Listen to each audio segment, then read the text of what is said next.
Hoje, no nosso segundo episódio com o nosso programa Nós na Psicologia, diretamente da Rádio Rosa, a rádio do Rosa Elza e do Rosa Maria. Hoje, o professor Augusto Feitosa e eu, Flaviane Vieira, trouxemos uma convidada mais que especial. Mais que especial, a nossa Milena Aragão. E nós vamos primeiro, saber um pouquinho dela. Olá, Milena. Olá, bom dia. É um grande prazer estar aqui. Muito obrigada pelo convite. Nós na Psicologia, que nome incrível. Já gostei do nome aí, né? Dessa dobradinha. E vamos conversar, talvez, para falar sobre os nós, o processo de luto, da psicologia em geral, enfim. Muito obrigada pelo convite. Nós que ficamos honrados com a sua presença, é muito bom poder estar aqui discutindo, falando, tentando entender algumas questões que envolvem essa dimensão ampla da psicologia, né? E justamente na dimensão do luto, né? O luto é algo que termina sendo tão importante, tão presente, que faz parte de uma dimensão que ultrapassa, né? Que é justamente essa dimensão da existência. Habitualmente nos encontramos nesse lugar. E pesquisando o material que você produziu, Milena, pesquisando algumas entrevistas que você já deu, né? Nós estamos hoje com uma convidada que já passou por diversos canais aí de comunicação, já teve vários diálogos, lives também. Então tem uma coisa que é muito interessante quando se fala do luto, que é falar do luto não no substantivo, mas como um verbo, enlutar, né? O que é enlutar, Milena? Que dinâmica é essa que nos acompanha, né? Que é uma dinâmica que ultrapassa justamente um simples acontecimento, mas envolve essa vida da gente, essa dimensão existencial da gente. Exatamente. O luto, ele é um processo. Ele é uma vivência, ele é a experiência, tanto que a gente também fala em experiência de luto. Ele não é um momento da nossa vida. Quando o luto chega, ele chega e nos invade e muda muita coisa. A gente falar sobre luto é falar sobre perdas significativas, perdas importantes de algo ou alguém. Não é só de alguém. Isso é muito importante para a gente conseguir validar uma série de lutos que existem. Não é só uma pessoa, um ente querido. É algo ou alguém que seja importante, significativo para a gente. E o que é significativo? Só eu vou poder dizer o que é significativo na minha vida. Perfeito. E aí já entra uma etapa 2, continuo a validar o outro. E quando ele vem, ele traz rompimento de vínculos, ele traz um abalo muito grande no nosso mundo presumido, naquele sistema de crenças, de valores, a nossa ideia, seja um mundo presumido mais amplo do nosso sistema de crenças e valores, quanto aquele mundo presumido micro. O que eu vou fazer daqui a pouco? Então, por exemplo, quando eu perco algo, eu estou imaginando que daqui eu vou para casa, eu vou fazer alguma coisa na minha vida, eu tenho meus planos, e se no meio do caminho há uma perda importante, talvez do meu marido, e agora? Tudo aquilo que eu planejei para hoje, para amanhã, para depois. Então, o luto eu não posso dizer que é um acontecimento, porque ele vem, ele chega, ele preenche e ele convida a tantas coisas. É bem interessante isso, né? É bem significativo para a gente. Eu acho que todo mundo que está nos ouvindo, de certo modo, já deve ter tido uma experiência com o luto, né? Já deve ter tido essa experiência com a perda, já deve ter sentido essa sensação que acompanha em todo o processo. Então, é um assunto que invade e nos acompanha sempre, né? Sim. E é interessante essa questão que você trouxe, que não é só uma perda de alguém, assim, de algo, como teve uma pergunta aqui no WhatsApp, de uma pessoa que trabalhou a vida toda e de repente aposentou. Exato. Nós temos muitos tipos de lutos e que acabam entrando numa categoria que chama de luto não reconhecido, luto não validado, ou não autorizado, ou invisível. Na literatura vai encontrar com esses nomes, que são aqueles lutos que saem da ideia tradicional de vivência de luto, que é a morte de alguém importante. Então, a aposentadoria, quantos lutos há na aposentadoria? Imagina, a pessoa dedicou anos para aquele trabalho, para aquela função. Às vezes, o sobrenome simbólico da pessoa era o trabalho dela ou a empresa dela. Há toda uma rotina, os colegas de trabalho. No momento que aposenta, quem sou eu? Então, há uma crise de identidade. Então, o luto é pelas micro vivências cotidianas e também pela identidade. Qual vai ser meu sobrenome simbólico agora? Qual a minha função agora que eu não estou mais trabalhando? Quem sou eu na minha casa? Vou conseguir prover da forma como eu provinha? Estruturas de poder também toca. Então, nós temos muitos lutos que são de algo e que não são reconhecidos, né? Aposentadoria, perda de emprego, separação conjugal, tem muitos lutos mesmo. O animal de estimação, né? Eu vejo... Que é um alguém, eu boto na categoria do alguém, porque o animal de estimação, ele entra numa ideia de família multiespécie. E para trabalhar com perdas de animais de estimação, nós precisamos conhecer a ideia de família multiespécie. Então, para muitas pessoas, aquele animal de estimação é parte da família, faz parte de uma rotina muito importante. Quando um animalzinho morre, uma parte da gente morre junto. E a gente precisa ressignificar a nossa história, a nossa rotina e a nossa relação com esse bichinho tão bonito, tão incrível na nossa vida, que se foi, mas o que ele deixou também na nossa vida. Então, tem muitas coisas que acho que nós, como sociedade, precisamos olhar para além da nossa bolha. Entender a perda a partir do outro, né? Do que é significativo para o outro. Então, licença, então. Então, essa questão, você trazendo, principalmente agora que estamos vivendo um tempo com pessoas mais nessa família multi-espécie, é bem interessante que muita gente, eu não sei se é uma falta de maturidade, despreza, né, esse sofrimento do outro. Foi um gato, você tem gato em todo lugar e tal, e não compreende que cada um tem a sua forma de sentir, o seu tempo, né? Exato. E tem que levar em consideração que, como você falou, é uma família. Exatamente. Eu perdi 2 gatinhos. Eu tinha 4 gatinhos, perdi 2. Um no ano e outro no outro ano. E no primeiro gatinho que eu perdi, de nome José Carlos, geralmente todo mundo faz essa carinha mesmo. Meu marido batizou, ele era para ser Zeca Pagodinho, acabou virando José Carlos. José Carlos, que ele chamava José Carlos. Formalizou, né? Formalizou. E aí, para elaborar esse luto, eu escrevi uma cartilha / e-book, porque era para ser só uma cartilha, mas acabou virando um e-book, como uma forma de elaborar, eu distribuo gratuitamente. E nesse processo, muita gente entrou em contato comigo, se sentindo representada e que finalmente foi entendida na sua dor. Então, quando alguém fala sobre o luto por animais de estimação, a única coisa que eu digo é: se aproxime do sentir do outro, não julga, não questiona. Foi uma parte importante da vida dessa pessoa que se foi, que conviveu 10, 12, 15, 20 anos com esse gatinho, cachorrinho. E você falou uma coisa muito importante, vocês falaram, na verdade, compra outro. Não é a aparência do gatinho, do cachorrinho, do passarinho, do papagaio. É a relação construída com aquele ser. O José Carlos, quando se foi, tinha uma relação comigo. A Phoebe, sim, sou fã de Friends.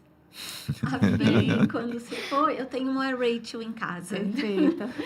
A Phoebe tinha uma outra relação. Então, coisas que José Carlos, o gato, fazia comigo, a Phoebe não. E vice-versa. Então, a gente sofre pela relação que não existe mais. E a gente precisa ser sensível para essa dimensão das relações. É interessante. Você me lembra, sabe o que, Milena? o Graciliano Ramos, em Vidas Secas. Acho que um dos trechos mais marcantes da obra é justamente a morte da cachorra-baleia, Uhum. né? E o relato dele, o modo como ele coloca, né, a situação em que isso acontece é muito, muito, muito emocionante.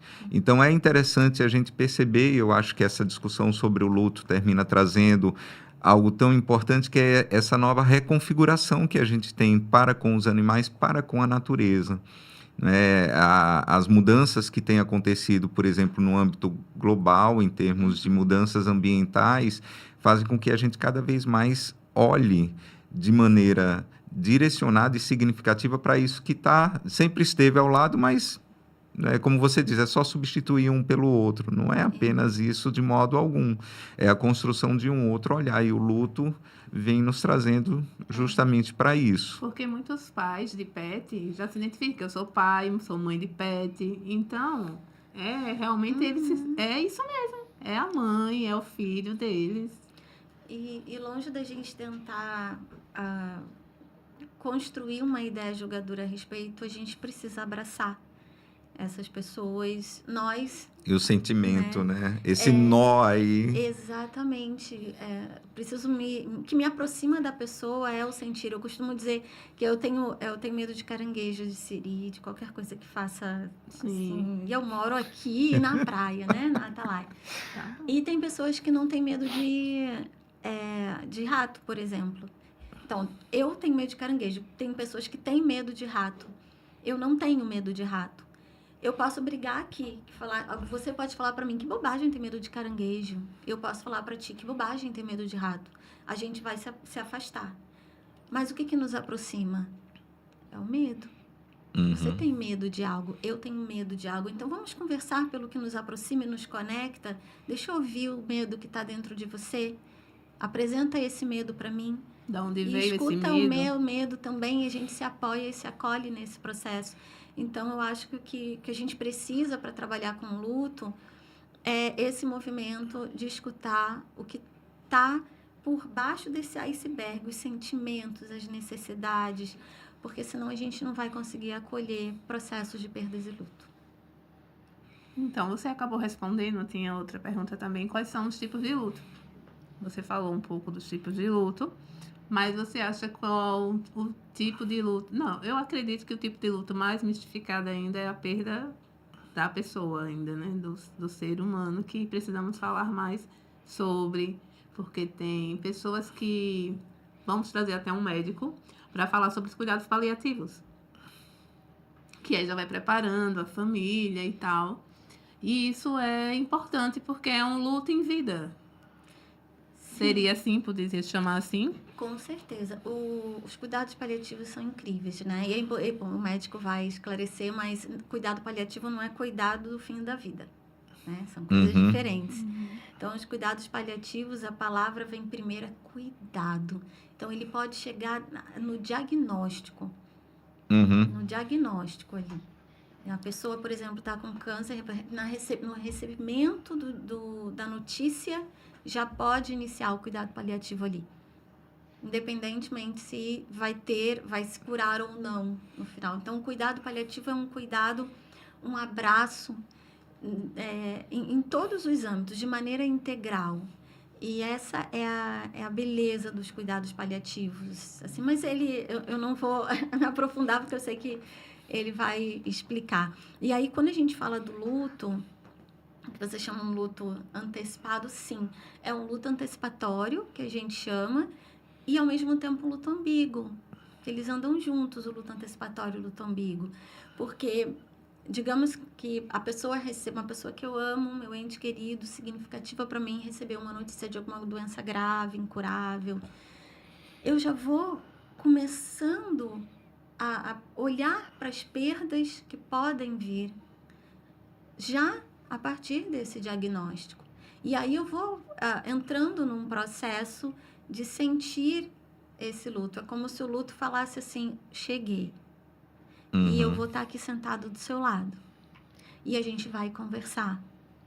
Porque a gente vai olhar para essas perdas. E por que é ambíguo? A pessoa está viva ainda. Mas ela já não é mais a mesma pessoa para mim. Às vezes é uma pessoa que cuidava de mim e aí eu é que vou ter que cuidar. Então, aquele papel de cuidado que a pessoa tinha e que eu estava tranquila no meu conforto, estava equilibrada, recebendo, de repente eu vou ter que aprender a cuidar de uma forma que eu nem sabia. Então, já mexe com o meu senso de autoeficácia. Então, o luto, quando chega, ele vai mexendo na nossa vida inteira. Então, sim, a gente pode entrar num processo, viver um processo de luto antecipatório que é, ao mesmo tempo, um luto ambíguo. Tem um ponto que é muito interessante em relação a essa questão da morte, né? A finitude que sempre nos acompanha e traz uma série de questões tão fortes para a gente, né? Porque, como você fala, existe uma ambiguidade muito grande nisso daí. Ao mesmo tempo que é uma possibilidade, uma condição que é nossa, né? Inevitavelmente todos vamos morrer. Ainda continua sendo um elemento muito traumático. Há um trauma que acompanha a morte, né? E esse acompanhamento e essa vivência com o luto, ela também busca fazer com que a pessoa compreenda melhor esse processo, né? Se perceba, saia daquele terror, daquele susto que habitualmente termina acontecendo.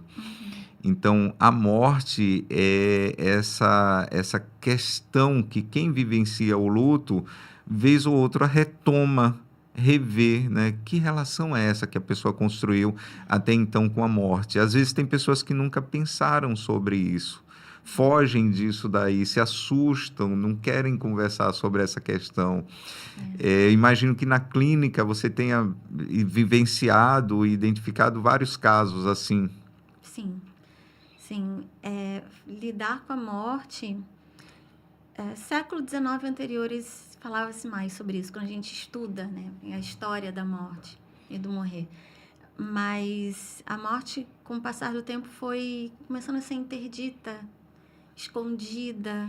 Antes se velava na casa. Acredito que em alguns lugares, hoje em dia, ainda se vele dentro de casa, mas não é comum hoje em dia, né? Em especial em grandes cidades. Já teve relatos de pessoas que foram veladas no condomínio, mas início do século XX, né? Nos prédios, enfim. E a morte foi gradativamente sendo escondida, interdita. Não vamos falar sobre ela, porque talvez se não falarmos sobre ela, ela não existirá, mas ela existe. E quando a gente fala sobre a morte, a gente fala sobre a vida. A gente está sempre falando sobre a vida.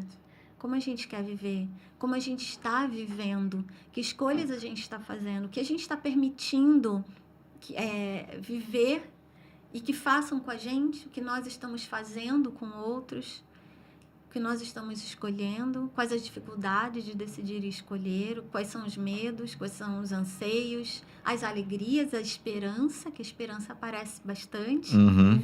Então, falar sobre morte é falar sobre vida, falar sobre luto é falar sobre vida, sobre autoconhecimento, sobre cuidar de si, cuidar do outro, da comunidade. Então, essa é uma dimensão da morte que é uma dimensão esperançosa. É algo que mexe muito, principalmente quando a gente compreende também que essas definições de morte, elas têm uma variação tão grande entre culturas, né? Algumas culturas, elas vivenciam a morte de maneira tão própria e muitas vezes, como você está falando, sem essa dor profunda, né? Vive a morte como um elemento natural, como algo que inevitavelmente vai estar presente. Aqui no Nordeste mesmo, a gente tem uma expressão muito presente que é o beber o morto. Né? E são situações em que, em especial em algumas regiões, as pessoas elas estão tocadas pela morte, mas elas não compreendem isso como um estado de exceção. Isso é parte daquele processo. Então, muitas vezes alguns terminam até em festa, né? Termina comemoração, se comemora a vida dessa pessoa que foi uma vida tão tocante, tão marcada.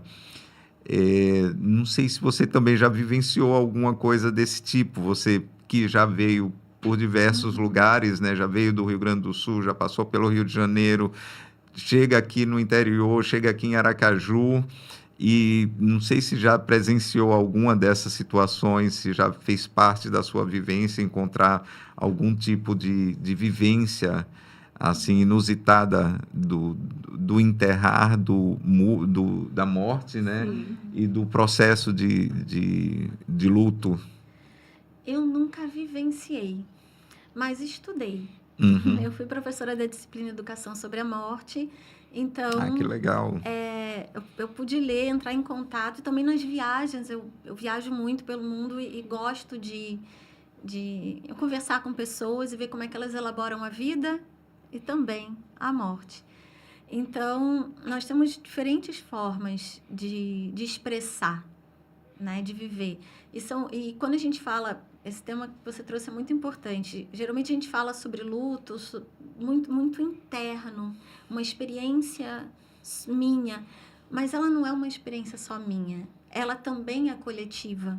Também tem uma dimensão de autorização cultural, dizendo como a gente deve ou não deve sofrer, como a gente deve ou não deve se portar. Então, o luto é, ao mesmo tempo, uma experiência individual, que eu é que sei a relação que eu tive com essa pessoa. Morreu uma mãe com 3 filhos, cada filho tem uma relação diferente. Cada filho é uma pessoa diferente e vai chorar de maneiras diferentes, mas ela também tem uma dimensão coletiva de autorização, de jogar holofote em quem pode ou não pode sofrer e como se deve ou não se deve sofrer. Então, por isso que a gente vê tantas diferenças, por esse braço do luto cultural. Uhum. Então, assim, eu tenho muita vontade, vou fazer isso em breve, e no Dia dos Mortos, lá no México. E no filme Viva, a Vida é uma Festa, recomendo esse filme. Ah, que legal. Maravilha. A gente consegue ter uma dimensão de como as pessoas são vistas, como a cultura vê. E entre outras, estou indo longe, mas aqui no Brasil tem, de fato, beber um morto. E é muito interessante olhar essas diferentes formas de expressão. E quando a gente... E já ouvi uma pessoa falando assim, não sei por que sofrem tanto. Era uma pessoa bastante religiosa e falou assim, vai encontrar na outra vida, não precisa sofrer. E aí, quer dizer, a autorização social do sofrimento do outro, né? A régua de como você deve ou não deve. E eu falei para a pessoa, pois é, independentemente da crença, a gente chora pela relação que não vai poder mais existir. E essa relação presente na rotina que a gente tinha com aquela pessoa, na forma como a pessoa falava com a gente. Quando uma pessoa morre, a forma, o som da voz dessa pessoa já não está mais com a gente. Como a pessoa validava a gente também foi embora, não está mais com a gente. Como a gente validava aquela pessoa também não está mais com a gente. Como aquela pessoa respondia a nós na nossa interação também não vai estar mais com a gente. Então, não é uma questão de onde, né, religiosa, de pensar onde a pessoa estará depois, mas eu choro pela relação, pela forma, pelo que eu aprendi, que parou ali, pelo que eu ensinei para aquela pessoa e que parou ali. Então, a dor, ela vai muito além do que a gente pode imaginar em termos de crenças. Então, falar sobre morte é toda essa dimensão individual e coletiva. Vamos beber o morto, então tá tudo bem. Sim. Não posso criticar uma cultura, como em New Orleans, por exemplo, que eles saem tocando banda na rua e cantando músicas e tá tudo bem, a forma que eles têm de expressar aquela dor. E falar sobre luta é falar sobre respeito. Olha como ele é potente, né? Totalmente. Então, esse desatando o nó que a gente traz aqui no Nós na Psicologia, justamente para trazer dessa forma que você está trazendo, bem simples, bem suave, doce. Que temos que falar mais sobre, tirar esse medo, porque tem muita gente que não fala da morte, porque se fala da morte vai atrair a morte. E então, se falar de quem já faleceu, vai sofrer, mas faz bem falar sobre, né? Falar mais. Eu acho que Milena traz um outro significado também para os nós, que eu achei muito interessante, que ela falou do enlace, né? Por vezes esse enlace é um nó também. Então, a relação que a gente tem com essa pessoa que a gente perdeu, às vezes, é ligada ao enlace, né? Há um enlace que você não desata, mas que está ali, enlaçado, né? Que te acompanha por tanto tempo. Você falando dessas experiências, né? Eu tive uma pessoa muito querida, que foi uma madrinha que eu tive, e às vezes eu sinto o cheiro, né? Eu sinto o cheiro, aquele cheiro é algo que me lembra de imediato ela. Eu não saberia como definir ou em que momentos. Eu não tenho nenhuma relação com espiritualidade, com religião, com essas questões, mas a experiência que eu tenho com ela, por vezes, de repente eu estou escrevendo alguma coisa ou preparando alguma coisa, eu sinto aquele cheiro. Né? Talvez tenha sido o que ficou de mais marcante. Então, são vários sentidos, assim, e é próprio de cada um, não tem como definir, não tem como vivenciar, né? A gente pode pensar, subvertendo um pouco a ideia tradicional de dizer adeus, Sim. para dizer olá. Esse processo, a morte, o luto, de dizer olá para uma nova forma de se relacionar com quem se foi. O luto tem muitos adeus.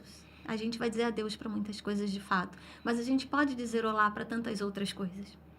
E o processo terapêutico ajuda esse processo da pessoa encontrar o que eu estou dizendo olá, o que ficou dessa pessoa em mim, o que ela me ensinou que eu trago comigo e que faz bem para a minha vida. E ao mesmo tempo, o que eu ensinei. Porque eu ensinar algo para alguém toca no meu senso de utilidade, de eficácia, de amor, de gentileza. Então, quando a gente diz olá para uma nova forma de se relacionar, tem essa dimensão. Eu estou dizendo olá, a pessoa física não está aqui, mas a presença simbólica, ela está aqui comigo. A memória, ela está aqui comigo. E eu ainda posso aprender coisas a partir dessa memória e também honrar essa pessoa ensinando o que eu aprendi com ela. Esse olá que você falou, já fui imaginando desatando um nó. Esse nó que tá ali do luto, do sofrimento, da perda. E quando a pessoa chegar nesse ponto, que tem um tempo, dizer olá, é como se ela estivesse afrouxando. Ressignificado, né? Ressignificando, dando outro sentido, né? Buscando, né? Evoluir, assim. É isso. O luto não é sobre dizer adeus. Então, a gente ressignifica, reconstrói significados. E não só com a pessoa, mas toda a minha vida. Quem sou eu sem a pessoa? Quem sou eu sem o algo que eu perdi? O alguém perdido e o algo perdido. Quem sou eu? Então, falar sobre luto é falar sobre identidade. Quem sou eu sem o emprego que eu perdi? Quem sou eu sem o meu cachorrinho, o meu gato, periquito, papagaio? Quem sou eu sem o cônjuge, o companheiro ou companheira? Quem sou eu sem? Então, é um convite a refletir. E falar sobre luto não é falar sobre, pronto, curei. Não fala se cura, não é doença. Sim. A gente não fala em cura e nem superar. A gente integra, porque faz parte da nossa vida.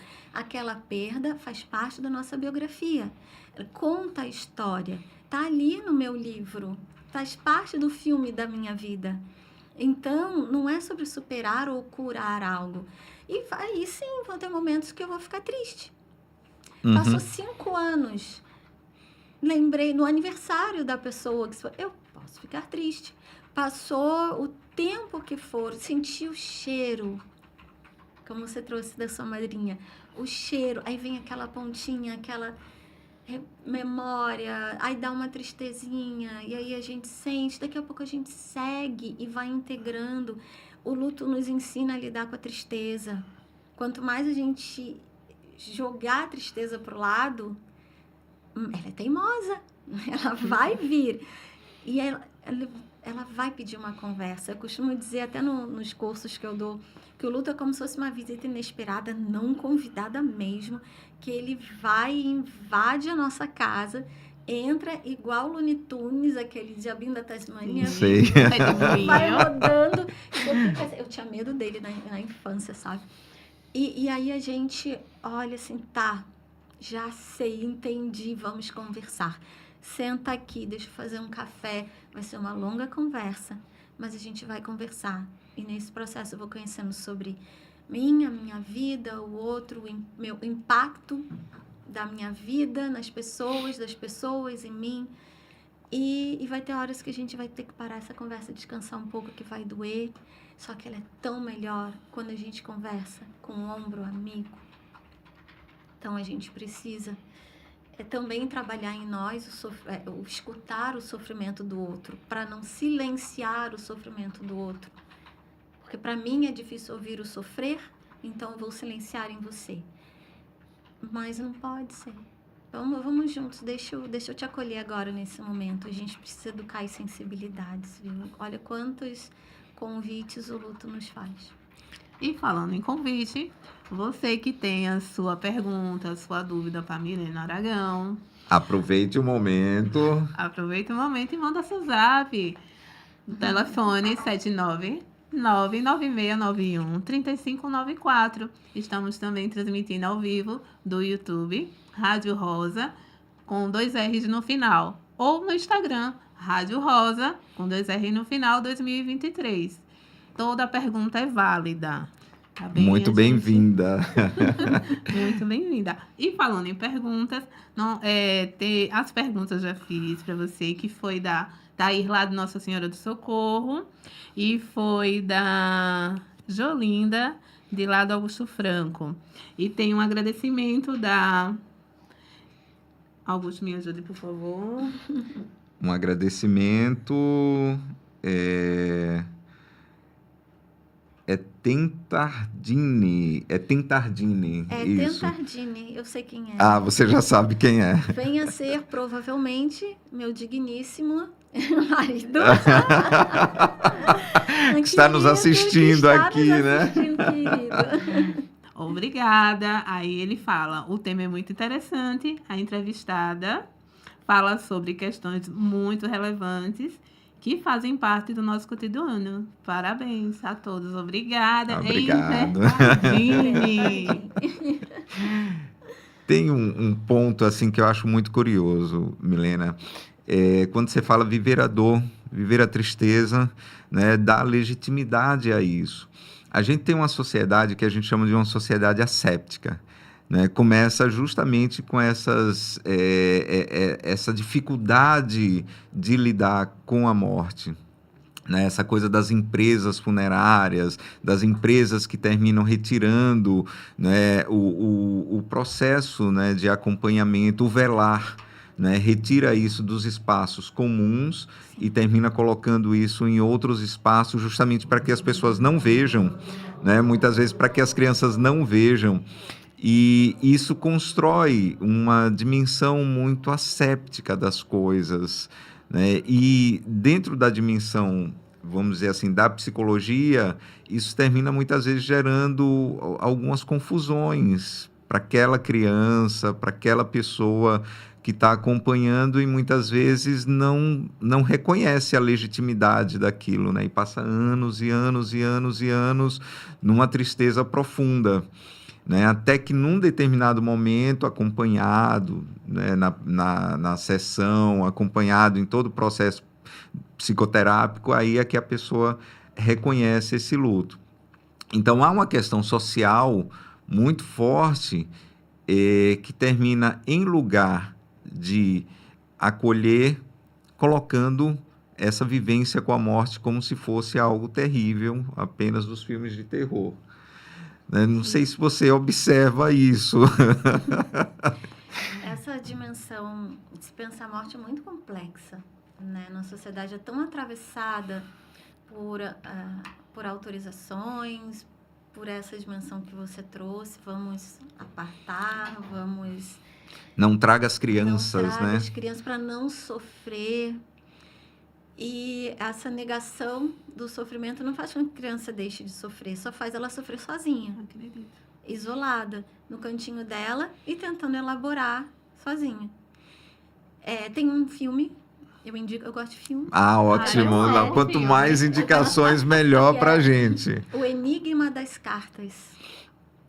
Esse filme, O Enigma das Cartas, fala sobre uma menina, uma criança, bem novinha, que vivencia a morte do pai. Parei aí, não darei spoiler, porque eu Ah. costumo dar spoiler, então estou me segurando. Você indica, Eu dá indico, o direcionamento, mas... Então, é muito interessante para ver a elaboração do luto dessa menina, como ele foi silenciado e, no final, como ele aparece.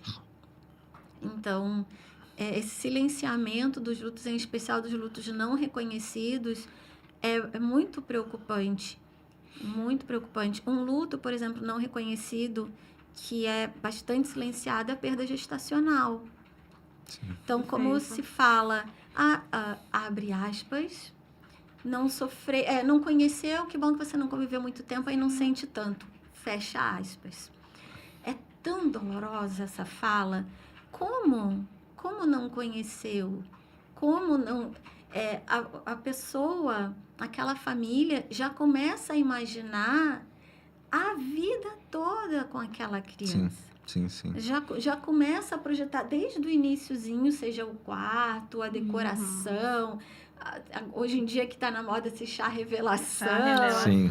Já prepara toda uma ideia.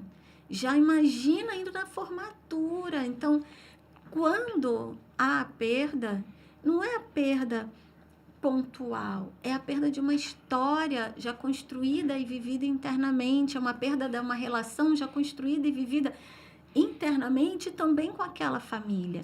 É muito doloroso e que é silenciado, é exigido dessas pessoas que têm perda gestacional, não sofra, não fala sobre isso. Nossa, já faz tanto tempo, 1 mês. Já faz tanto tempo, 2 meses. E essa questão do tempo também ela é bem complicada. Não, olha só, já faz 6 meses, era para estar bem. Se em 6 meses não está bem, você tem algum problema? Não, gente. A gente fala na teoria do luto em mediadores do luto. São 7 mediadores do luto. 7 elementos que mediam a nossa relação com o luto, que faz o luto ser tão individual nesse sentido. Então, quem era essa pessoa que faleceu ou que foi perdido? Qual o meu vínculo? Elementos sobre a idade, o gênero. São tantas coisas que eu não posso botar uma data no sofrimento do outro. Isso é muito importante a gente perceber. Então, quando a gente fala sobre luto e desse silenciamento, o asséptico, a gente tira o ser, a pessoa que está ali e que acaba sofrendo sozinha. A criança é um luto muito não reconhecido, o adolescente também é um luto muito não reconhecido. Eu vou dar um spoiler, eu estou escrevendo um livro sobre isso. Maravilha! Com histórias, de fato, histórias mesmo. Então, você traz algo muito importante, que possamos olhar para as crianças, para os adolescentes, mas para todos nós que sofremos. E se eu não consigo ouvir a sua história de dor, o que dói em mim para ter dificuldade de ouvir a história de dor do outro? É um movimento perfeito, né? Às vezes há tanta dificuldade de entender, de reconhecer, de lidar, que é justamente nesse momento que há uma inversão. Tipo assim, não é a dor do outro, é o que dói em mim que impede de acessar essa dor do outro. Eu achei fantástico isso aí. Então, ela falando do luto materno, a Lídia falou da morte materna, né? Foi. Quais são essas mães? Onde elas morrem? Qual é a raça? Qual é a estrutura financeira dessa mãe? Então, se a gente for olhar a questão social, quem sofre também mais com luto são essas pessoas, né? Que estão lá estigmatizadas, que normaliza, fala assim menos ainda, porque você já tem 5 filhos, você perdeu um filhinho, mas você já tem 5. Como se fosse linha de montagem, como se estivesse Sim. fazendo um produto numa fábrica. É sobre a relação. Não é quantidade. E você tocou num ponto muito importante que, mais um pouquinho de spoiler, é um dos capítulos do livro que eu estou escrevendo, que é o A luto. gente vai Eita. puxando, É, a gente vamos vai lá. puxando. Eu tenho que respirar, que senão eu falo muita coisa, mas já vai estar por aí. Tá bom. Que é o luto como ato político. Então, o Sim. luto também pode ser um ato político. A elaboração dele no momento onde há uma morte considerada injusta, né? Uma morte que mexa com estruturas sociais, seja pelas mãos do Estado, seja por machismo, o feminicídio, que a gente está falando Sim, tanto. sim, Então, sim. luto como ato político no momento que, de maneira consciente, eu elaboro essa morte e denuncio o que está acontecendo. Marielle Franco, por exemplo, foi uma expressão de saúde. A Boate Kiss, Sim. Sim. o grupo de pessoas que se uniram para reivindicar mudanças, para reivindicar por justiça. Então, o luto, ele também tem essa dimensão política e que a gente precisa olhar, e como ele é importante quando a gente canaliza diferentes vozes, seja da pessoa que perdeu diretamente, seja a nossa como voz de ampliar, para falar assim, não, peraí, não pode jogar só o holofote da dignidade, como diz Judith Butler, o holofote da dignidade aqui, que só esse grupo social aqui pode sofrer. Uhum. De jeito nenhum. Então, uma mãe que perdeu um filho em conflito com a polícia não pode sofrer, não é digna de abraço, não é digna de acolhimento. Como assim? Então, o luto como ato político, ele também nos traz uma dimensão social fantástica, a gente precisa olhar para ela. E vamos saber mais com o livro que você está escrevendo. Quem vem logo aí, podemos até lançar o livro dela aqui, né? Já fica um Será? convite, já. Já fica a dica para Dedinha. Né? Já vamos achar um espaço na agenda para lançar esse maravilhoso livro que vem por aí. Na Gente, nossa... será uma honra incrível. Nossa Senhora. Que perfeito, Muito né? legal, muito legal. Tenho algumas perguntas aqui. Vai lá para as perguntas. Então, mandando um beijo para Lídia. Oi, Lídia. Apaixonada, apaixonante. Um beijo para você, minha joia. E Simone Saraiva, lá do Siqueira Campos, ela tem uma questão. Vi uma frase ontem num comentário sobre uma famosa que separou. E a internet está de luto. E a manchete dizia que o importante é lembrar quem é a famosa sem o cônjuge. Ela tem a própria identidade. Tudo isso faz sentido nessa frase quando diz: fulano morreu para mim. Milena, então podemos dizer que é um processo de luto? Pergunta da Simone Saraiva, lá do Siqueira Campos. Beijo, Simone. Beijo, Simone. Simone, muito obrigada pela pergunta. Excelente pergunta. Luto é toda e qualquer perda significativa. Perda importante para a gente, seja de algo ou de alguém. Tendo essa ideia, a separação conjugal vem muitas perdas. Muitas perdas numa separação conjugal. Então, sim, a separação conjugal é um luto. A pessoa que estava comigo, eu tinha com essa pessoa uma rotina, que eu já acostumei, adaptei a essa rotina, e muitas coisas talvez da rotina tenham sido muito boas para mim. Sim. Os sonhos, os planos que eu fiz, a gente não pensa assim, vou casar para separar daqui a pouco. A gente casa já imaginando uma vida a dois, já imaginando sonhos, planos, né? Tantas coisas juntas.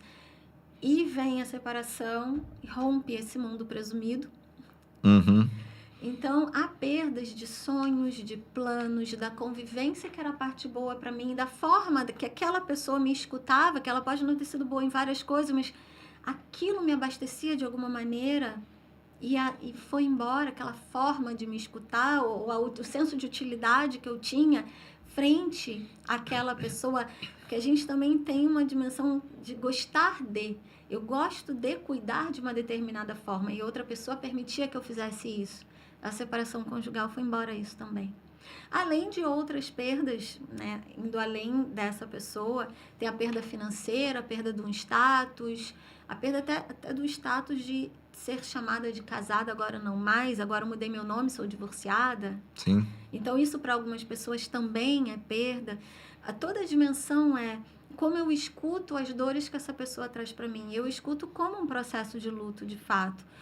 A grande questão é permitir que essa pessoa fale sobre as perdas dela sem que a gente fique, menina, Você foi deveria, né? ótimo, isso foi um livramento. No momento que eu falo isso, eu interrompo que outras dores apareçam e que essa pessoa possa ir elaborando a identidade. Porque agora sim, é quem sou eu sem o outro. Quando eu estou atendendo casais e até individual, que a gente traz a questão da relação, eu costumo fazer uma interseção. Eu só atendo online, então eu desenho no papel e mostro na telinha. E aí eu faço a interseção. O meio é a relação. O eu, o outro, a relação. Tem um pouco de mim nessa relação, tem um pouco de outro nessa relação. A relação morreu. O que ficou para mim? O que eu trago? O que eu deixo? Então é um processo de reflexão da nossa identidade. Quem eu sou sem o outro e sem essa relação também. Então, você falando assim, eu vejo o luto como um processo de autoconhecimento, né? Muito grande. E falando dessa coisa dos famosos, né? Porque eu acho que a Simone terminou pegando justamente essa dimensão dos famosos. A gente vê algumas figuras, né? Algumas artistas, como a Lucinha Lins, né? Que mesmo após a separação, e foi uma separação que chamou tanto a atenção da sociedade, né? Naquela época, ela permanece com o sobrenome dela, ela assume esse sobrenome e ela ressignifica esse sobrenome. A Vera Fischer também, o sobrenome era do marido e ela termina assumindo e ressignificando. Então, é a pessoa, né? É a pessoa, não tem como estabelecer para ela um padrão, porque a gente termina moralizando. Isso. É um ponto que a gente vem discutindo também muito aqui, né? Esses recursos que são muito mais moralizantes do que verdadeiramente recursos de apoio. Exatamente, exatamente. A gente precisa visitar o nosso eu para acolher o outro. A porta só se abre pelo lado de dentro. Perfeito. A gente tem que olhar o nosso eu para acolher o outro, porque se eu moralizo a partir do meu crivo, da minha régua, eu posso silenciar você. Se você silencia, pode doer muito mais. Eu não estou ajudando. Eu estou intervindo, mas num aspecto negativo. Agora, tem uma coisa que eu queria muito, você falando do livro, a gente fica mais curioso ainda. Ai, meu Deus. Com relação à adolescência. Né? A adolescência é esse lugar de luto, né? Esse luto do corpo, esse luto da perda da figura de autoridade. Como é que você tem observado os adolescentes e essa relação deles com o luto? Sim, tem uma parte que fala de adolescente. Que eu tenho um livro sobre adolescência, então eu não podia não falar sobre o luto adolescente, que é esse luto também não reconhecido. A gente acha que a ideia de que o luto é perda de alguém, então se você não perdeu alguém, você nunca lutou? Não. Tanto que nas aulas ou nos minicursos eu começo perguntando: quem perdeu alguém aqui? No final, eu faço a mesma coisa. Quem perdeu algo ou alguém aqui? Todo mundo levanta. Que no início, meia dúzia, no final, todo mundo. Porque acaba entendendo. E com o adolescente, além dessas perdas que ele pode ter, né, de entes queridos, de amigos, ele tem perdas simbólicas muito grandes. Perdas concretas e simbólicas, vou botar de uma maneira geral. A inocência infantil, o corpo que muda, a voz que muda, os pais, a idealização. Sim, que termina sendo um peso, né? Porque se acredita que esse adolescente é uma preparação do adulto, né? Então, acredita-se nele todo um conjunto de expectativas. E o adolescente constrói também uma ideia do pai e da mãe herói. E aí ele vai crescendo, né? Quando é em criança, daí ele vai crescendo e vai percebendo, ups, eles são falhos. Eles são vulneráveis também. Quem vai me proteger agora? Como eu vou lidar com isso? Será que eles são capazes de me proteger ou não? O que acontece com isso? Então, ele vai vivendo um processo de luto. Fora tantos lutos ligados, por exemplo, ao processo escolar. Adolescentes que mudam de escola, adolescentes que mudam de turma, os amigos vão embora e eles permanecem na escola, e aquele amigo, aquela relação com os amigos já não está mais presente. Como o adolescente ele é levado a partir das escolhas dos pais, então os adolescentes que vivenciam mudanças de cidade. Então, tem esses lutos concretos da escola, da cidade, do separação conjugal. O adolescente também passa por isso. Sim. Qual é o crivo do tempo para sofrer? Tem que estar casado quantos anos para eu aceitar o sofrimento do outro? Ou tem que estar casado para eu aceitar o sofrimento? Não. Eles namoram um mês e sim, separação para eles é uma dor muito grande. E aí eles escutam, foi só um mês. Ou então você é muito jovem, né? Você é muito jovem, você não entende. Ele entende, ele sabe a dor, sabe o que é ser rejeitado, a dor da rejeição tá ali. Separação dos pais, que eu abordo no livro, é uma dor muito grande para os jovens também. É uma adaptação muito grande. Falar sobre luto também é falar sobre adaptação. Como é que eu vou fazer agora? Quem serei eu na casa A, na casa B? Como me comportar em cada um? Sou garoto ou garota, né? Guri ou guria de recados? Meus pais não se conversam, eles vêm para mim e eu tenho que mediar a relação dos meus pais. Olha o peso que é isso para um adolescente. Uhum. Ter que mediar a relação. Então, são todos processos de enlutamento daquela vida que ele conhecia e que essa vida não existe mais. Então, a adolescência é um grande processo de luto, mas também de esperança.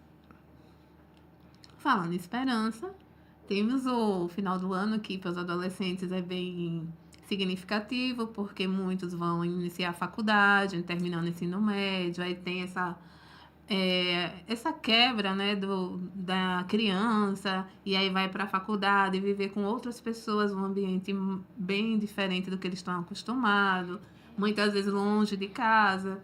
Então, um beijo para minha enteada Isabelle, que está nesse processo. E, enfim, eles ficam meio que sem chão, né? Perdidos. E agora, vai ser o que da minha vida? Eu só sabia ir para a escola e estudar. E aí, você trazendo isso... Esse luto na adolescência, né? Então, aí eu tava pensando nela, você trazendo. Espero que ela esteja ouvindo, que ela já mandou aqui um oi. Então, mas é bem significativo que, como você fala, escutar o outro, né? Isso é importante. Eu costumo falar também nos workshops, ser potente dentro do possível. Eu quero ser potente para tirar a dor de quem eu amo. Porque dói ver quem a gente ama sofrendo. Sim. Dói muito. A gente quer acolher, a gente não quer ver quem a gente ama com lágrimas de tristeza nos olhos. A gente quer ver com lágrimas de alegria. Então, dói. Só que se a gente achar que a nossa potência está em tirar a dor do outro, o perigo é silenciar esse outro. Sim. Então, eu só tiro a aparência da dor, a expressão externa da dor. A interna continua ali. Então, como eu posso ser potente dentro do possível? Qual é o meu possível? Não é possível tirar a dor, porque eu não quero silenciar. Talvez a pessoa vá silenciar para não me deixar chateada, pensa. Então, ainda pensa nas duas dores, na própria e na que pode ocasionar no outro. Então, o que é possível nesse momento? É possível eu ter uma escuta ativa, sem crítica, sem julgamento? Então vem cá, deixa eu te escutar. Senta aqui, deita, encosta sua cabecinha no meu ombro e chora. Vamos pensar em estratégia, mas antes de eu propor possibilidades, deixa eu escutar você. Porque propor possibilidades antes da escuta também pode ser um silenciamento. É bem interessante isso e um alerta para a gente, né? Em especial os pais, os cuidadores, às vezes as boas intenções elas terminam indo para um outro lugar que não é bem aquele esperado. E o adolescente, criança também, mas o adolescente, expressa, muitas vezes, em comportamentos agressivos e de isolamento. E se a gente coloca o rótulo de aborrecente, a gente afasta. Toda vez que a gente julga e critica, nós estamos nos afastando daquela pessoa no mínimo 1 metro. E dependendo da crítica, a gente já afastou uns bons quilômetros. Então, se eu quero que você fale, eu preciso me conectar. Então, eu preciso me aproximar de você. A palavra aborrecente, isso no meu livro, na introdução, eu falo, no que eu já publiquei. O que aborrece tanto no adolescente em mim? O que está me aborrecendo tanto? Cada rótulo que eu coloco nele, seu agressivo, você só fica sozinho, você não. Eu estou me afastando. De repente tem uma dor ali que aquele adolescente está pensando, eu não quero ser um peso. Eu já estou sendo um peso, eu não quero ser um peso, eu prefiro não falar. Então, que os pais possam olhar no olhinho dos olhos dos filhos e falar, você não é um peso para mim. Perfeito. E partir daí. Eu queria puxar uma coisa mais íntima, Milena. Eu queria entender como é que foi o seu trato, a sua vivência com essa questão do luto. Por exemplo, que experiências você teve? Ou existe um luto que ainda acompanha a Milena?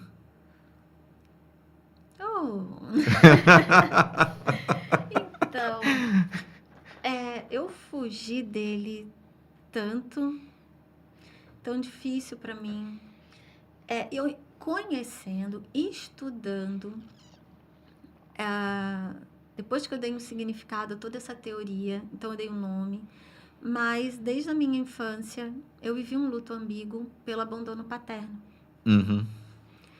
Bem novinha mesmo, bem novinha. E eu tinha uns 2 anos e meio, 3 anos. E o abandono paterno, eu vou com mais um spoiler, eu falo sobre isso no livro. O abandono paterno é também um processo de luto, é um luto ambíguo. A pessoa está viva, está presente, mas a relação é ausente. Então, fica a esperança, quando eu vou encontrar, vai retomar uma relação, vai aparecer, no meu caso sumiu efetivamente, só vinha ter contato depois dos 30, que eu fui em busca. Então, esse luto ambíguo já na infância de um pai que convivia e foi embora e sumiu. Então, esse foi que eu tenha dado um significado nesse movimento que atravessou a minha vida durante muitos anos. Hoje eu já elaboro melhor, a gente não fala em superar, a gente fala em elaborar, porque eu aprendi com isso, internalizei muitas questões, me conheci, pude ressignificar. Por exemplo, eu não conto a minha história só pela história do abandono. Eu fui acolhida demais, acho que minha mãe tá assistindo. Mãe, se você tá assistindo, dá um oi lá de Floripa. Muito obrigada por tudo, porque eu fui muito acolhida. Ai, eu me emociono. Ai, Jesus, tá timada, né? Eu fui muito acolhida. Então, eu posso contar a minha história fui uma criança abandonada pelo pai, eu e meu irmão. Mas eu também conto uma história que é muito mais potente. Como eu fui acolhida, muito mais pessoas não me abandonaram do que efetivamente abandonaram. Muito mais pessoas não sumiram. Ao contrário, foi toda uma família, minha mãe, minha avó, tio, os amigos da minha mãe. Eu sou carioca de origem, apesar desse sotaque. Então, eram muita gente. Então, eu pude elaborar esse luto depois de adulta. Então, minha emoção é emoção pela gratidão por ter tido tanta gente que ficou e me acolheu e me ensinou e lutou para que eu conseguisse ter tanto que eu tenho hoje. Não foi fácil. Minha mãe foi mãe adolescente. Mãe, se você está assistindo, estou falando um pouquinho. Então, foi uma mãe adolescente. E foi muito difícil, muito complicado. E eu e meu irmão estarmos hoje foi um processo muito bonito e um luto elaborado, porque eu passei uma infância e uma adolescência convivendo com fantasmas dessa ausência. Então, esse foi um luto que me marcou. Lutos de mudança de cidade, mudei muito de cidade, então são vínculos que vão embora. Eu luto por mudança de cidade, é um luto muito potente, muito presente, extremamente não reconhecido. Sim. Em especial quando a pessoa quis mudar de cidade, porque aí sem nem reclamar pode. É que a pessoa que fala assim, imagina, você que quis. Não, o luto por mudança de cidade, a gente deixa para trás referências importantes, né, de sotaque, sua de mãe tudo. mandou um oi. Mandou? Que Rosana Aragão. Ela Oi, mesma. tô aqui, Minha filha. mãe é linda, gente. Bem-vinda! Minha mãe é linda, gente, maravilhosa. Então, assim, passei por lutos por mudanças de cidade. Sair do Rio de Janeiro para Florianópolis foi uma mudança cultural muito grande. Então, vivenciei muitas questões relacionadas a ele. O luto muito recente que me impacta foi o falecimento da minha avó durante a pandemia.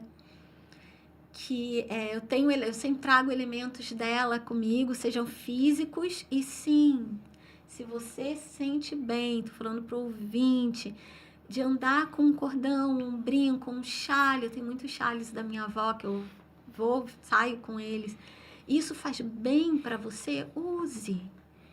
O que traz para sua vida e que faz bem para você, faça. O luto não é sobre desapegar, é sobre reelaborar.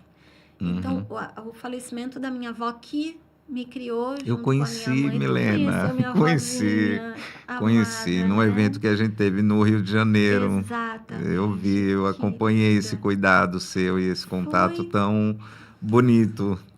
Foi difícil, gente. Foi difícil demais. Mas é um processo profundo de elaboração do que... E eu elaboro todos os dias. O que ela me deu de criação, o que ela deixou comigo, o que ela me emprestou, que é característica dela e que eu trago comigo. E as memórias vão me ensinando mais coisas. O que eu pude fazer por ela, eu rememoro isso também. Então, o que tem? Algo muito importante. As pessoas têm medo de contar as histórias de luto que vivem. Perfeito. Não tenham medo de contar histórias. O luto se elabora pelas histórias contadas. Mas eu preciso ter audiência para contar a minha história. Se a minha audiência, e por audiência eu digo aquela pessoa que está perto de mim, não tem paciência para me ouvir, fica represada, e aí sim pode gerar um luto complicado, um luto congelado, e que é difícil de lidar, e que vai realmente doer muito, vai apertar, pensa algo apertando muito. Então, a elaboração do luto, tem uma autora também chamada Barbara Mayhoff, ela fala assim, contem histórias, Michael Weiss, David Epson, enfim, contem histórias, sentem, elaborar luto de comunidade, como é que a gente elabora o luto de uma comunidade, sentando com essa comunidade em círculo e deixando que essa comunidade conte suas histórias de dores, suas histórias de amores, de elaborações incríveis que tiveram, e daí elas podem juntar e fazer um ato político, um ato filantrópico e crescer aquela comunidade. Então, muito obrigada, inclusive, por deixarem eu falar sobre isso aqui, falar um pouquinho da história. A gente fica muito honrado de te ouvir. Então, a minha avó foi os meus gatinhos também, né? Sem dúvida alguma, que fizeram parte da minha rotina, da minha história. Com os meus gatinhos, eu fiz um quadro, mandei fazer um quadro dos Simpsons, de desenho, onde está eu e meu marido sentado no sofá e os 4 gatinhos com a gente, os 2 que faleceram, os 2 que ainda estão. É uma forma de elaborar. Qual é a forma certa de elaborar? Ritualizar. É importante a ritualização no luto. Honrar a forma que cada pessoa tem. Eu não posso falar, seja para o meu paciente ou para as pessoas que estão comigo, olha, faz assim, cure. Isso vai curar. Cura o luto em 3 dias. Não é sobre isso. Não é só técnica, não né? É Tem outros elementos aí. Olha, em um mês você vai curar o seu luto. Não é sobre isso, luto. Luto é sobre ressignificação, integração, autoconhecimento. Realmente crescer em volta dele faz parte da nossa biografia. De tal forma que a gente um dia vai conseguir contar essa história com saudade, mas com potência. Então, esses lutos, né, foram alguns lutos que me marcaram e me ensinaram como pessoa, como profissional também. E é interessante o quão isso é comum também, né? Às vezes a gente não conta essas histórias e às vezes a gente não se conecta a outras pessoas porque essas histórias parecem que têm que ser guardadas e esquecidas, né? Então, quando você fala, por exemplo, dessa questão do luto por essa figura paterna, eu também vivi isso daí, né? Eu até criava um personagem e era esse personagem que representava essa ausência, né? Então essa ausência perdurou. E eu lembro que na minha turma de adolescência, assim, todos tinham problema com os pais.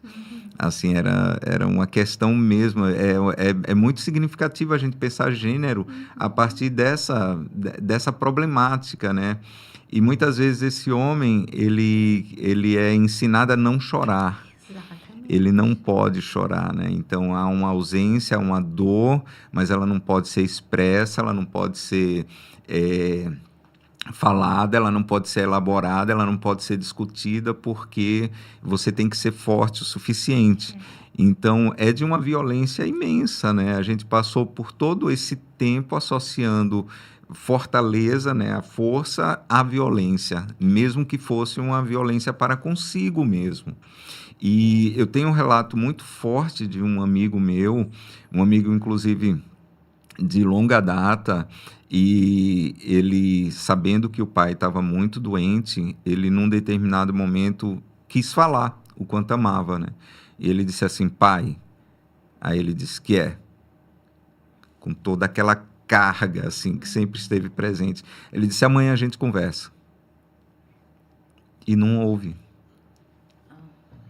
E não houve. Então são modos de ser que a gente percebe que precisa ter essa compreensão do luto, né? O atravessamento sociocultural que o luto nos traz, que é um dos mediadores do luto. Lá, como eu falei, 7 mediadores, o gênero é um mediador. Então, como eu posso exigir que todo mundo sofra igual, sinta igual, elabore do mesmo tempo, coloque um tempo no luto, quando a gente tem diferenças tão marcantes socioculturais que nos atravessam. Então, essa socialização masculina na violência, no silenciamento, ela é muito cruel. Ela é muito cruel com o homem. Então, como Augusto falou ele como homem, no meu caso, meu pai era, né? Ele era, quando a gente era criança, dizia: eu tenho 3 filhas, mas minhas filhas não choram, minhas filhas não podem mostrar sentimento de fraqueza nem nada, porque elas são saudadas. Então, a gente cresceu nisso. E isso me fez muito mal. Então, assim, eu também vivi um luto. Você dando um nome, né, que agora eu tô aprendendo algumas coisas com você, dando um nome aos sentimentos, esse luto presente. Meu pai é presente, mas eu vivia no luto da expectativa, da idealização, né? E aí teve aquela fase do herói, aí foi quebrando até eu passar no luto. E ainda vivo esse luto com o pai presente. Então, quando eu vim para a vida, porque quando a gente vai estudar, a gente sai de casa, sai do ensino médio, vai ver outras pessoas, e aí a gente vai para a faculdade e a gente vai vivendo, começando a viver a nossa vida, tendo as nossas escolhas. E aí eu lembrava disso: não posso chorar, porque estou num lugar novo, não posso reclamar, tenho que segurar minha onda. E aí reprimi vários sentimentos, aí deixei de viver também várias coisas, com medo, né, de pecar, errar, né, com essa concepção. Ser fraca, que eu né? tinha que ser saudável, não podia mostrar fraqueza. Então, assim, muitas vezes, para não mostrar fraqueza, eu recuava. Não deixava de viver aquilo que eu queria. Então, assim, pensando, criando aquela expectativa de agradar, de certa forma, o outro, né? Então, tem essa questão de gênero. No meu caso, foram eu e 2 irmãs, né? Então, a gente também viveu esse... Talvez porque meu pai queria sempre meninos. E aí, ele trouxe isso para as meninas. Ele teve 3 meninas. Esse engolir o choro, né? Engula o choro. Não chore, não abrace, não seja sensível, entendeu? E aí, minhas irmãs estão me ouvindo, espero eu. Às vezes, até hoje, a gente vai se abraçar e eu aperto elas, que eu sou muito abracenta, como você fala, quando nos encontramos. Eu gosto de abraçar. E é aquele abraço assim, de ladinho, entendeu? Aí, então, é isso que a gente traz, né? Que ficou ainda, que ainda eu tento ainda reelaborar e tal. E tá sendo massa aqui, viu? Muito legal, né? Muito A gente tá massa. num processo O terapêutico luto. aqui E com a eu tô Milena. esquecendo de fazer a pergunta do povo aqui, que está bombando aqui a rede. E minha produtora, Dedinha Ramos, está ali me Eu tô vendo sinalizando. as mensagens só saltando e ela Então, quieta com as e eu aqui mensagens. apaixonada, apaixonante pela Milena. Então, vamos lá. É, o Ailton, ele está falando aqui que o tema é muito delicado, mas muito importante. Durante muito tempo, sofri pela perda da minha avó. E eu entendo bem como essa dificuldade de se poder viver o próprio luto, por vergonha ou medo. As pessoas têm uma visão estranha de que o luto é um sentimento infantil ou uma fraqueza. Perfeito. E isso é muito ruim. O episódio está maravilhoso e muito bom. Obrigada, Jailton. Obrigada, Jailton. Sua colocação foi excelente e me levou a falar sobre uma técnica que é muito bacana a gente trazer para nossa vida. Falando de vulnerabilidade, por exemplo, externaliza a vulnerabilidade. Pensa que ela é uma pessoa, senta com ela para conversar. O que não falar sobre ela significa na minha vida? Quando ela chega, o que ela está querendo me dizer? Então, a primeira pessoa que precisa autorizar somos nós mesmos. Por isso, o convite é conversar com a vulnerabilidade. Quando ela aparece, que medos ela traz para mim, mas também que esperanças, que força. Quando ela aparece, que efeito a vulnerabilidade tem na minha vida, mas que efeito eu tenho na vida da vulnerabilidade. Ou seja, quando eu consigo mostrar o choro, pedir ajuda, como eu me sinto? O que isso diz sobre mim também, enquanto força, enquanto potência, enquanto humanidade? Nós devemos ser as primeiras pessoas a nos autorizarmos. Então, se eu não tenho o ombro amigo que autorize a sofrer, não é é interessante, é um sentimento infantil. Olha só, a gente diminui a criança. Sim. Percebe? Quando a Sim, gente fala em sim. sentimento É um infantil, ponto bem a gente bota a significativo. criança assim, como você não é importante sentar lá, Uhum. né? Como se fosse menor. Só na expressão já é uma expressão de minimizar a criança. Então, tu imagina o sofrimento dessa criança como é minimizado, né? Que ela é usado de forma pejorativa com a Duplamente, gente. né? Então, que nós possamos nos autorizar a sentir. E aí, pode ir conversar com a vulnerabilidade numa carta. Escrever os sentimentos. Quem é da escrita, eu sou da escrita. Quem é da música, tocar os sentimentos. Quem é do desenho, desenhar os sentimentos. Mas poder entrar em contato com eles. Se outros não nos autorizam, que nós possamos ser a voz de agenciamento de nós mesmos. E nós possamos nos autorizar. Então, que a sua avó, Jailton, é isso? Isso, foi a avó dele. Jailton, a sua avó, sinta-se abraçado, sei o que é perder uma avó. E eu lembro que quando eu a perdi, uma moça falou ainda no hospital, ai, mas ela era velhinha, né? Aí, olha só, eu sei que a moça estava tentando me ajudar. Consolar, o que era ajudar, né? né? As Tirar boas o meu intenções. sofrimento. Se ajudar é tirar o sofrimento do outro, não estou ajudando. Mas eu entendi, mas na minha cabeça, poxa, tentei negociar aí até os 150 anos, mas não deu. Eu gostaria mais. Como também a ideia do envelhecimento já acabou a vida. Não, ainda tem muita vida nos idosos. Ainda pode ter planos, ainda pode ter. Então, esse mundo presumido que a gente tem, né? De que a criança não sofre, o idoso já está no final, então se morrer o idoso a gente sente menos. Não é sobre o sujeito, o rótulo é sobre a relação. Que a gente possa tirar o rótulo. Respeitar é ver novamente, essa é a etimologia da palavra. Ver novamente sem esse rótulo. Uhum.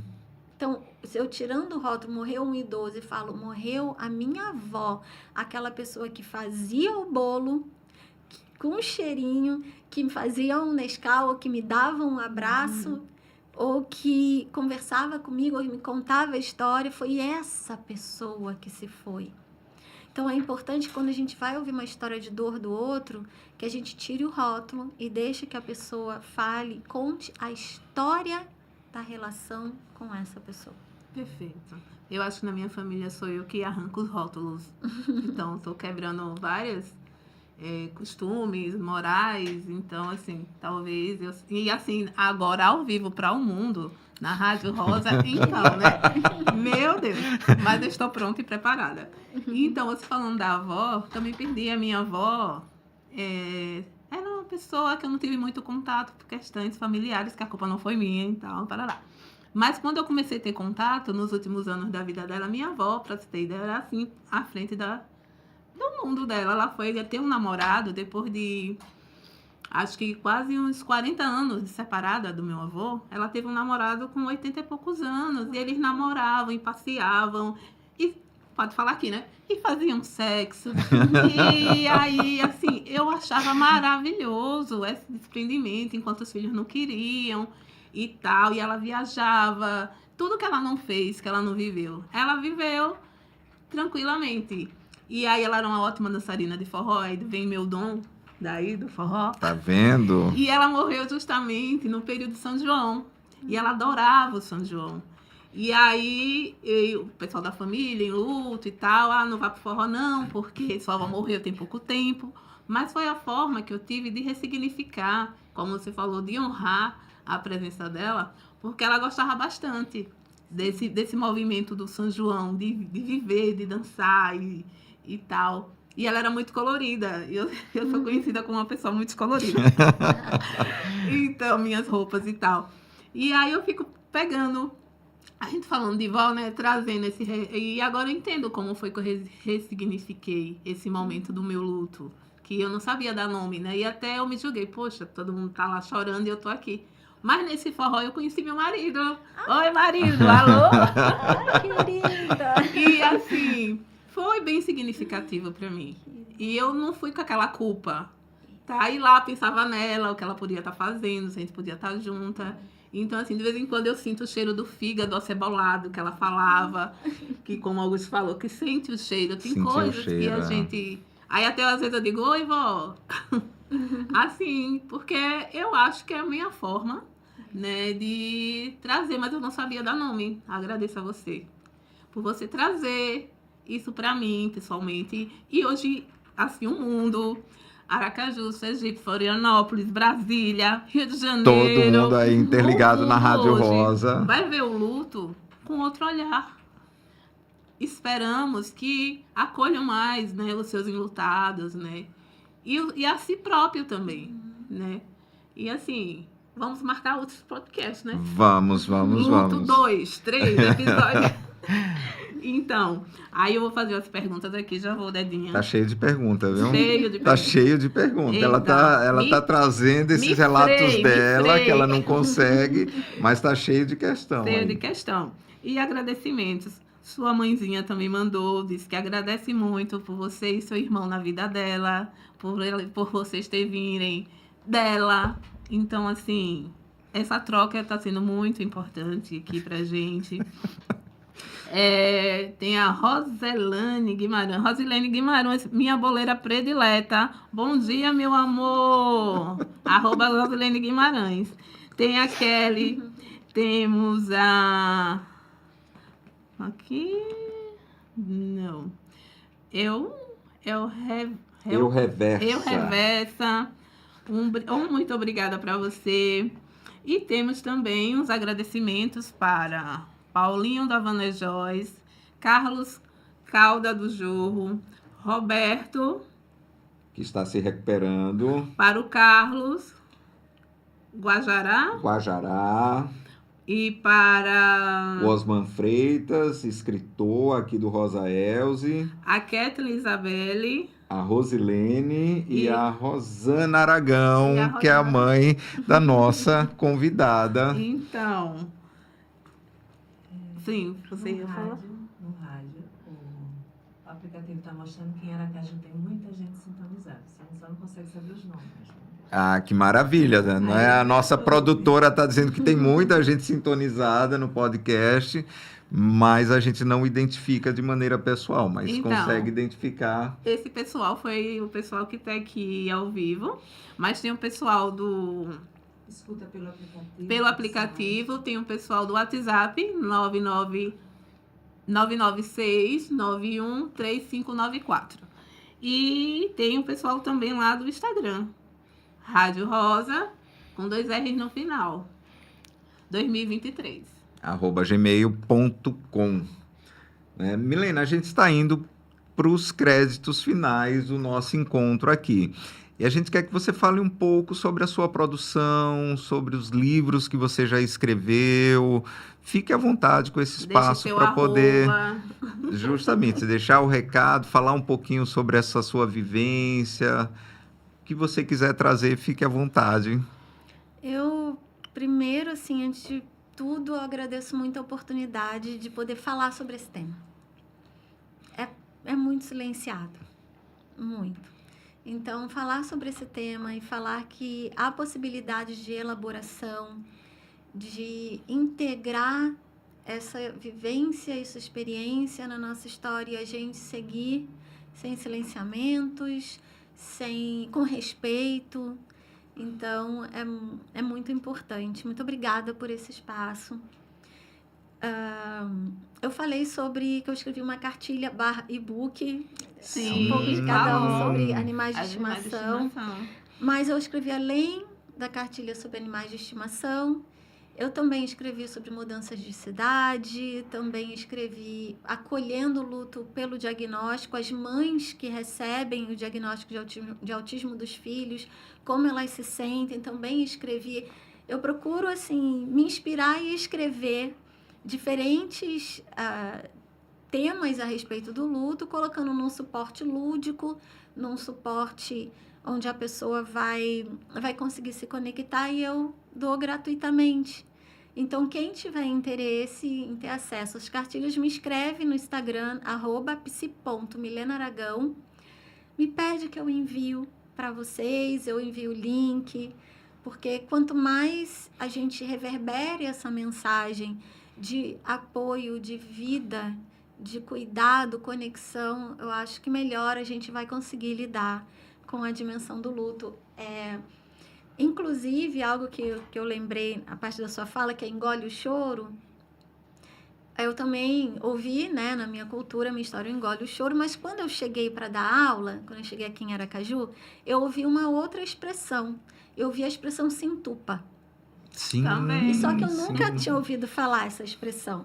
E aí, quando o estudante falou, levantou uma professora, tem a expressão se entupa, imediatamente eu falei, do quê? Eu nunca tinha... Foi espontâneo. De quê? Aí que de tantas emoções e sentimentos que a gente não pôde dizer e gostaria de ter dito, das injustiças que a gente gostaria de ter explorado e falado sobre elas e não pôde.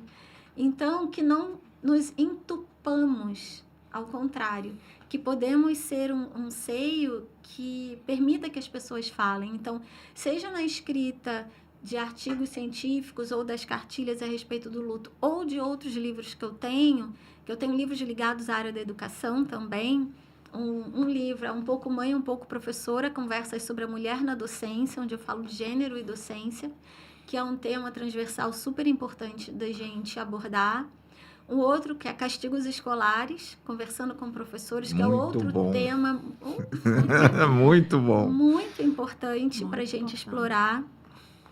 O terceiro livro, que é o livro da empatia, Caminhos para Compreender e Lidar com a Adolescência, que também é um tema importante para ser explorado, e que todos eles nos ajudam a entender o processo de luto. Professores lutam muito, tem muito luto dentro da escola, e a escola não fala sobre isso.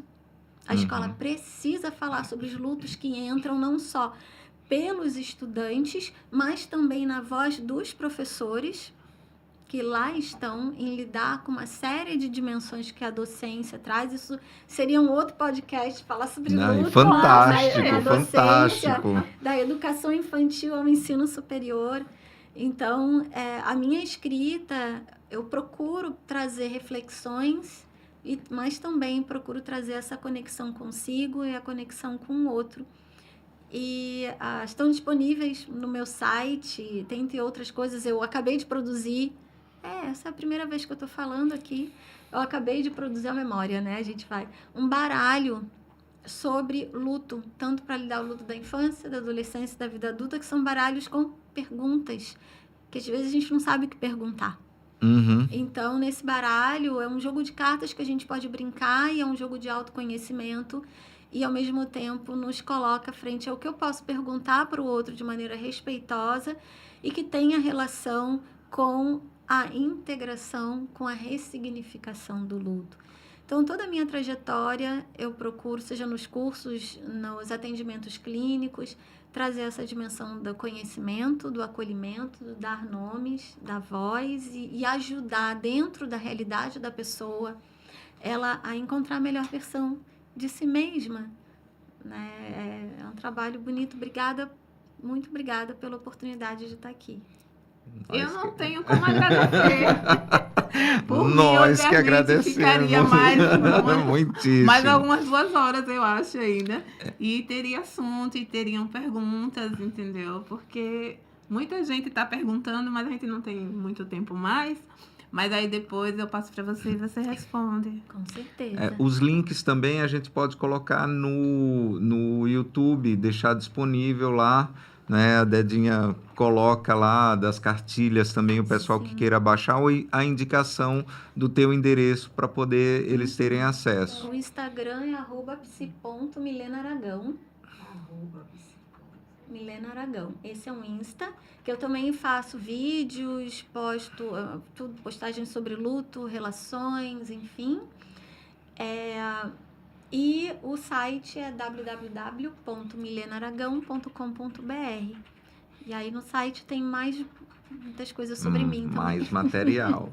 Que legal. A Milena, ela trata de questões polêmicas, ela traz os conflitos e ela tem todo um modo de tratar essas questões com muita doçura, né? Eu acho que o que caracteriza Milena é justamente essa doçura, que é um lugar de acalanto para a gente, né? Para quem procura, para quem de alguma forma quer compreender melhor, quer se compreender, né? Então, Milena é esse lugar de acalanto, que é essa doçura aí. Eu apaixonei, porque o assunto, por ser um assunto tão profundo, forte, tão difícil. Nossa. Então, a Milena com essa doçura, essa leveza na voz, esse olhar maravilhoso, esses olhos verdes cativantes.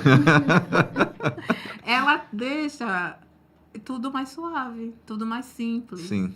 Né? Desmistificado, assim, suave, deixando jorrar, né? Desentupindo mesmo, deixa o cano jorrar aí essa água, né?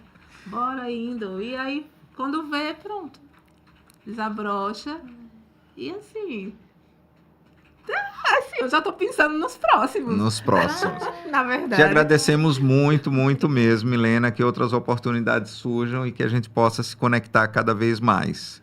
Obrigado a vocês, Dedinha, Flaviane, e até o próximo sábado com nós na psicologia. Obrigada, meu povo. Obrigada, mundo. Obrigado, beijo. gente. Todos os ouvintes aí, o pessoal que está acompanhando a gente em outras plataformas. Obrigada, mãe da Milena, por trazer ela ao Rosana. mundo.